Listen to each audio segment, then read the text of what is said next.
Welcome to another episode of the Lou Stenberg Assessment. I am your host, Lou Louise, and we are still kicking off season 2, but episode 8. I have been releasing or trying to release episodes each week on a Monday, and it's becoming more difficult for me to do so due to my schedule. I am a triple major student in Rhode Island, so I'm majoring, trying to get 3 bachelor's degree in one within 4 years.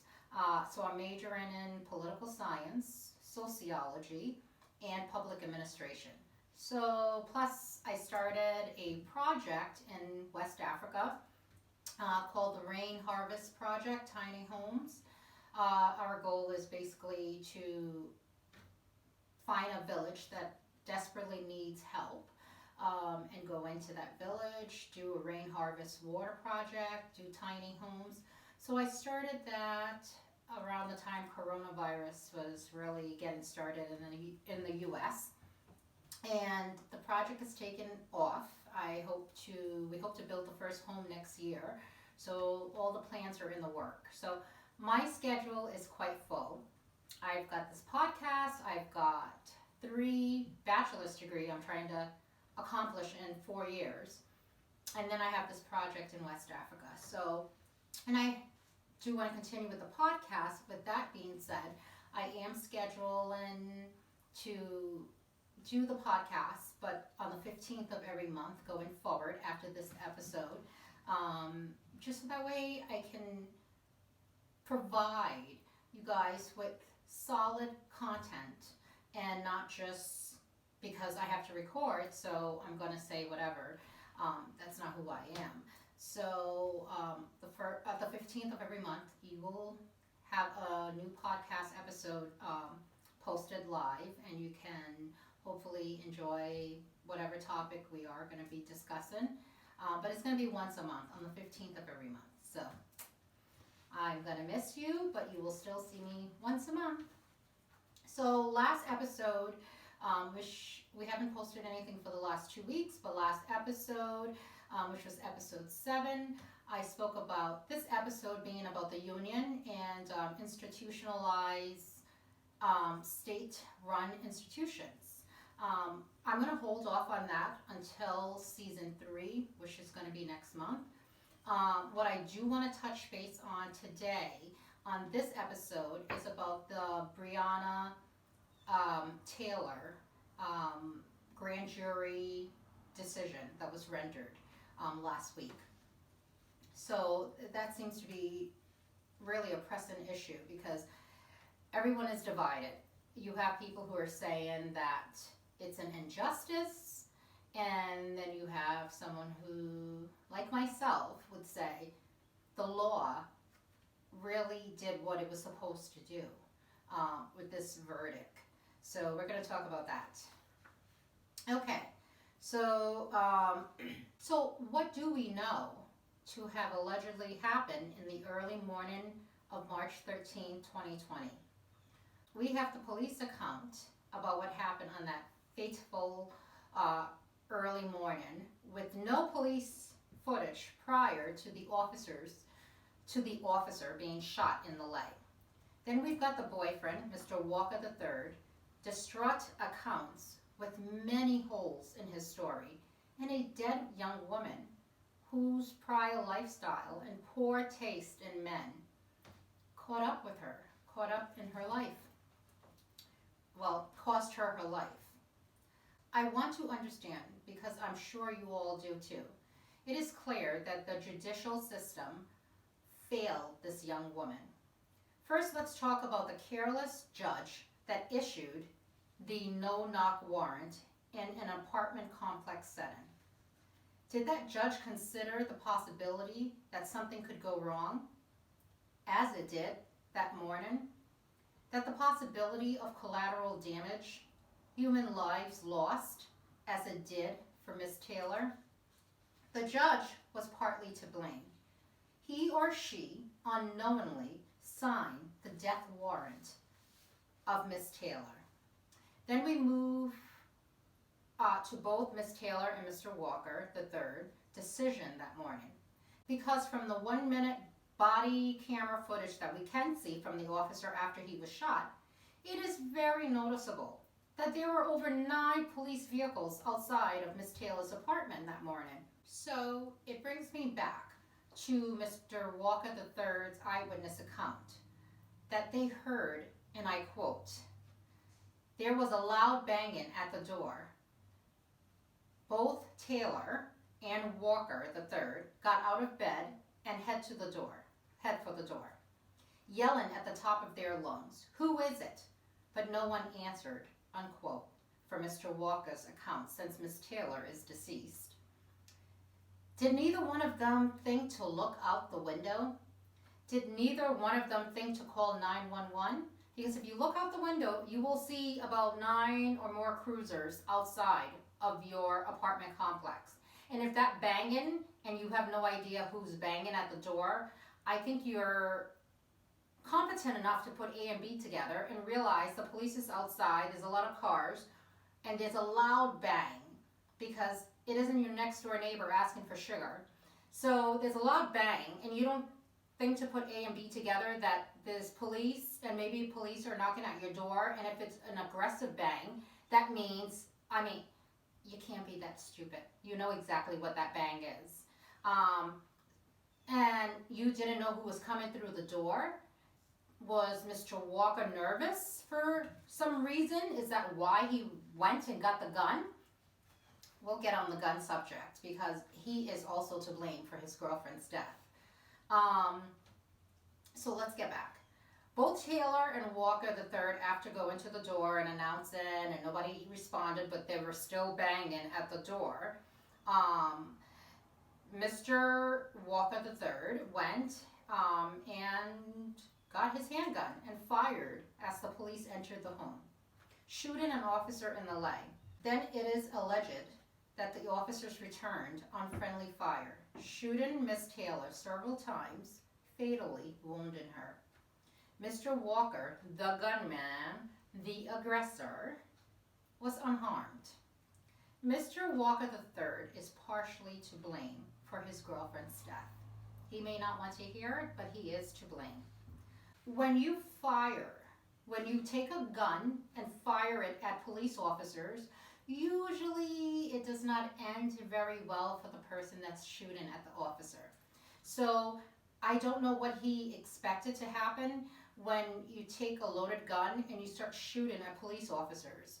I understand there is a division between officers and civilians right now, and some of these disgusting pieces of shit, people calling themselves police officers, are killing black people, killing whoever. And it's also black police officers that are killing blacks, so I'm not even going to say it's just white. But they were good police officers, so they're doing their job. We'll get back to that no-knock warrant, but they're doing their job, and they're banging, whether they announce themselves or not. There were telltale signs there's something was wrong. There's tons of police cruisers outside your apartment. There's this bang, bang, bang. You are nervous enough because it's quite loud. You don't look out the window. You don't call 911, but you go and get your handgun. Yeah. I have no idea what Mr. Walker III was thinking, but he is to blame. Partially to blame. Mr. Walker, from his accounts, from listening to him talk on television, does not seem to have any mental handicap issues. So since he can recall and recollect the events of that morning, maybe afterwards he became mentally handicapped, because clearly that morning he lost every fucking common sense he has by going and getting a gun and shooting. It necessarily did not have to be a police officer. It could have been a civilian begging for help, and that civilian came through the door and he would have shot the person, killing them. So yeah, Mr. Walker III, you really should have been arrested.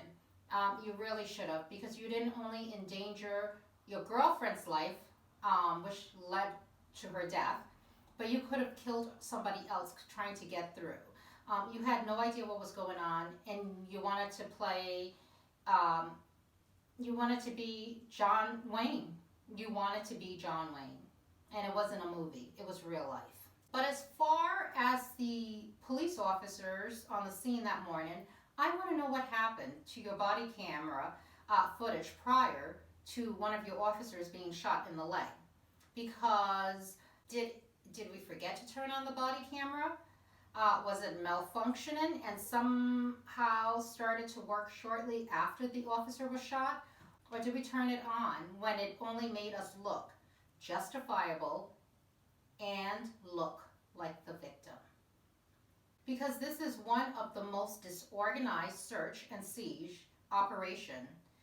It was a fucking shit show, police officers. It was one big clusterfuck of incompetency and lack of training and just common sense. Nobody had common sense that morning. You did not have significant intel that warrant a search and siege, no-knock warrant for Miss Taylor's apartment that morning. The police department issued a search warrant for a small-time drug dealer, which was Miss Taylor's ex-boyfriend. That was the reason for them coming to the apartment, because they saw a small package. Who knows how long that was? That might have been 3 months prior to the no-knock warrant that morning. Now, I thought the name of the game was to catch the big fish and not the little fish, because clearly these officers were going after the little fish. I mean, what does he have? An ounce of drugs on him? There was a package that came to the house. Ooh, how many of us get packages from Amazon, FedEx, UPS? I mean, you base your search warrant and the judge. My God, the judge. Were we in a rush? Were we hungry? Was it lunchtime? Did we not read? Did we not ask questions? Do we just sign our life away? Because you signed her death warrant by not checking to make sure that maybe they did surveillance on her apartment a week before the warrant was issued, before you signed away your name on something. So yeah, the judge is definitely liable for her death. And it's a shame, because nothing will happen to that judge, that incompetent judge. But everybody had a role to play in this girl's death. It was indirectly, but it was poorly managed by the judge, by the police officers, on a hunch, or maybe I see a package and I'm now going to go and bust into somebody's home because a package arrived. There was no exchange of money. There was no exchange of drugs. You didn't see anything. What do you, just like to barge into people's homes and break down doors? You've got to have more intel before you go knocking and breaking down people's door and murdering them or killing them by accident. It's not even murder. It really was an unfortunate accident, but you got to do more. This whole system is broken. The judicial system is broken. You know, anybody can go to school and have a degree, get a PhD, but you can be dumber than a bucket of nails. And no disrespect towards any judge, because there were good judges in this world, but this one was a no-nut. I mean, he or she, maybe they were just hungry. Maybe it was lunchtime. I don't know. You know how state workers, when it's lunchtime, they go 30 minutes before lunch. They stay an extra 30 minutes after lunch, and then they don't want to work for the rest of the day. Yeah. What probable cause, besides a suspicious package, that you would need to conduct a no-search warrant? The local police are now doing the work of ATF agents, I guess. The death of Miss Taylor is sad and unfortunate for the family and friends. But unfortunately, her death, it was justifiable. Her boyfriend fired a gun at police officers. I don't know what anybody expected to happen after you're firing at police officers. They're going to fire back. So this whole protest thing, but I'll touch base on that in a minute. So unfortunately, her death was justifiable under the law. When her numbnuts of a boyfriend fired his weapon when Miss Taylor decided to date a loser who sold drugs and brought his criminal lifestyle into her life and into her home, which ended months later with her death. Right after the grand jury rendered its decision, people took to the streets protesting. I mean, honestly, what the hell are you protesting for? Protesting just to protest? Because the law was actually working when it came to this case. What wasn't working was the judicial system. That judge that allowed amateurs to conduct a cockamamie search warrant was the injustice in this case. But walking the streets does not bring change or justice. Change is gathering those protesters, your friends, your family. Instead of walking the street, sort them out in groups. Meet in a place where you guys can form a group, form an organization, creating some type of informative group that brings awareness, that educates people about injustices, and then hit the pavement. Instead of hitting the pavement with a sign every single day, and then later on at night the criminals come out and start rioting, destroying, by the way, your own neighborhood. That is a disgrace.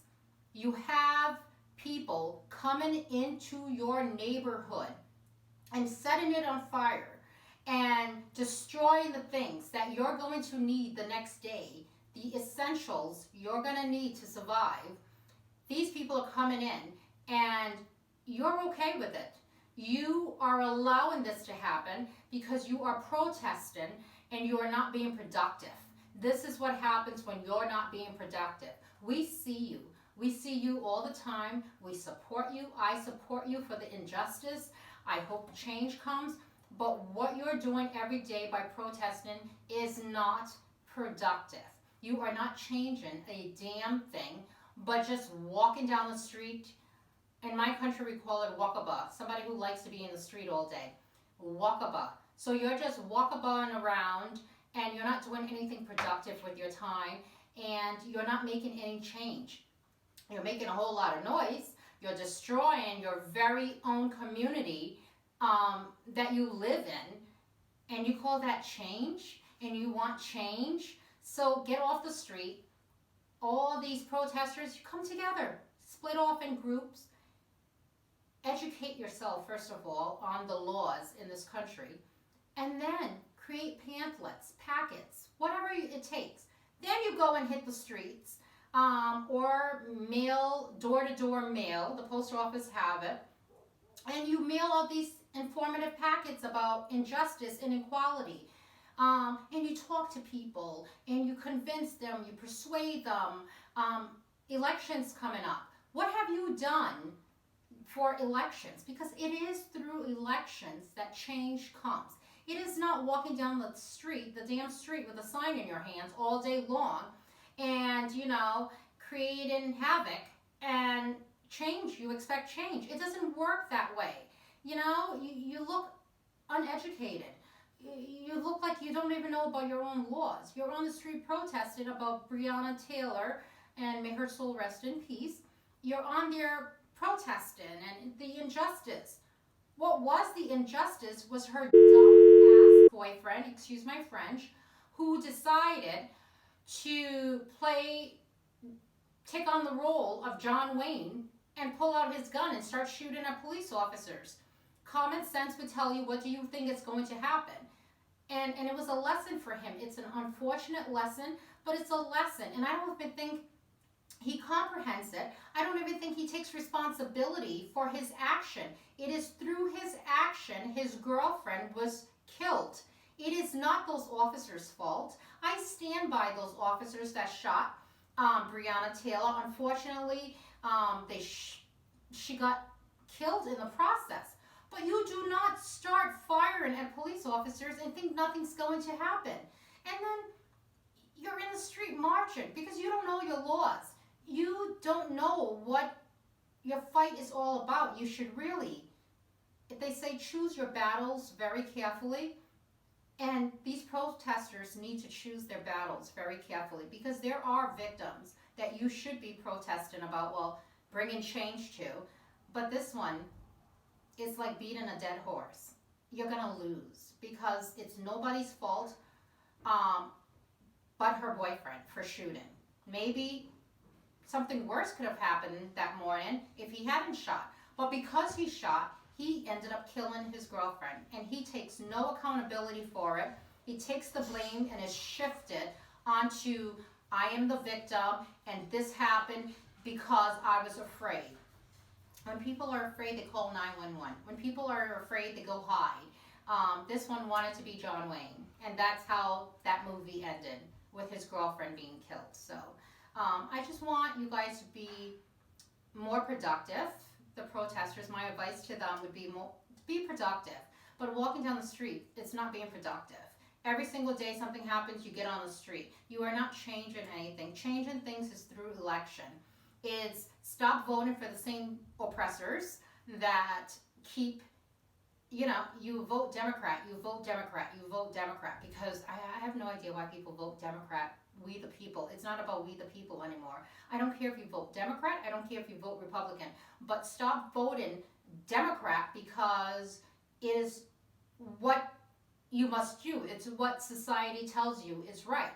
You need to vote for, in the last 10 years, say to yourself, have my life gotten better?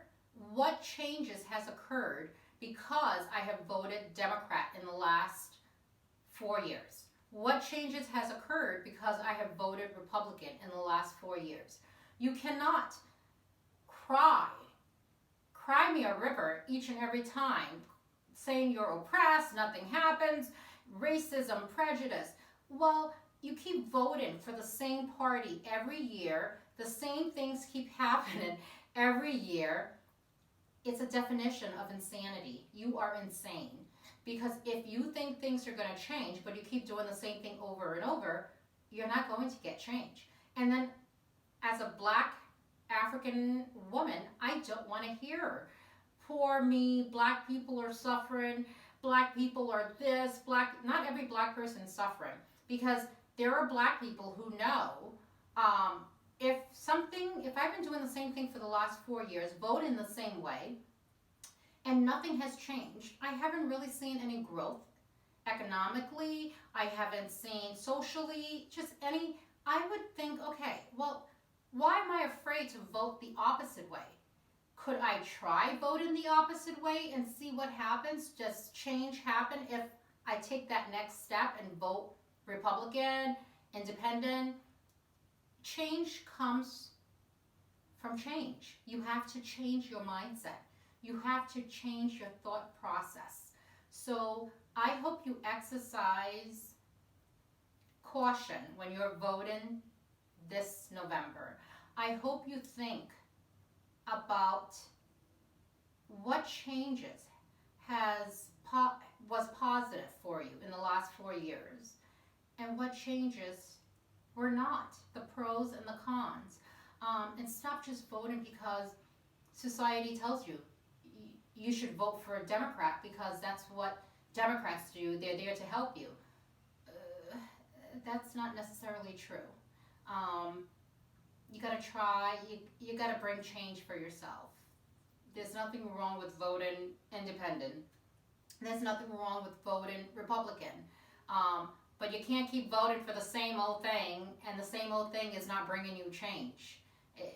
So it's craziness, and I'm going to get off that, but it's craziness, and I'm going to get off that topic. But exercise your right to vote, and vote to change. Do not vote to continue your oppression. Break that chain, because at the end of the day, it's only you that's doing it to yourself. And then you cry about it for the next 4 years. So break the change. So that's it for this episode. I'm not going to keep you long. But next month on the 15th, which would be October 15th, we will air season 3. And I'm looking forward to that. We will definitely be talking about the union and talking about institutionalized establishments within state, locally run state. That is all for this episode. Thank you for tuning in to the Lou Stenberg Assessment. I am your host, Lou Louise, and we will see you on the 15th of October 2020. If you missed an episode and you would like to tune in, please visit us. We are available on YouTube. We're also available on iHeartRadio, Apple iTunes, Buzzsprout, Spotify. So please visit us, and Facebook, of course. Please like us on Facebook. Thank you for tuning in, and we'll see you soon. Be safe and well.